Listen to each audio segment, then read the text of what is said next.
Lahat tayo ay nakaranas ng pambubulas, maging sa eskwelahan, sa trabaho, o kahit pa nga sa sarili nating bahay. Kung ito ay nararanasan mo, mayroon kang ilang maaaring gawin upang malabanan ito. Una, manatiling kalmado at umalis sa lugar. Subukang huwag makipag-away at umalis sa lugar kung posible. Tinutulungan nito na manatili tayong ligtas at kalmado upang hindi mas lumala ang sitwasyon. Pangalawa, sabihin sa kanila na huminto sa kanilang pang-aapi.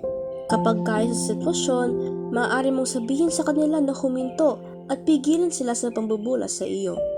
Ipinapakita nito na hindi tayo mahina at naglalagay ng malinaw na hangganan sa pagitan ninyo. Pangatlo, makisama sa mabuting mga tao. Mas kaunti ang tsansa na maapektuhan kapag may kasama ka.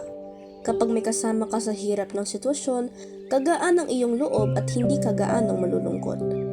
Pang-apat, huwag mahiyang humingi ng tulong sa iba.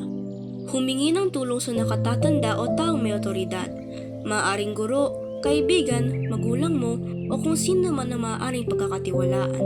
Sila ang makakatulong para mapigilan ang iyong pambubulas at mapanatili ang kaligtasan. Panglima, maging positibo sa pag-iisip sa sarili. Kung nararanasan mo ito, isang magandang gawin ay suportahan mo ang iyong sarili.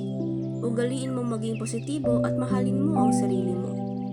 Maaari mong sabihin na hindi ko kasalanan ito o karapat-dapat akong respetuhin. Huwag mong hayaan na mapadala ka sa pambubulas dahil mas magiging malala ang sitwasyon.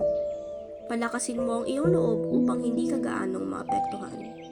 Lahat tayo ay nakaranas ng pambubulas, maging sa eskwelahan, sa trabaho, o kahit pa nga sa sarili nating bahay.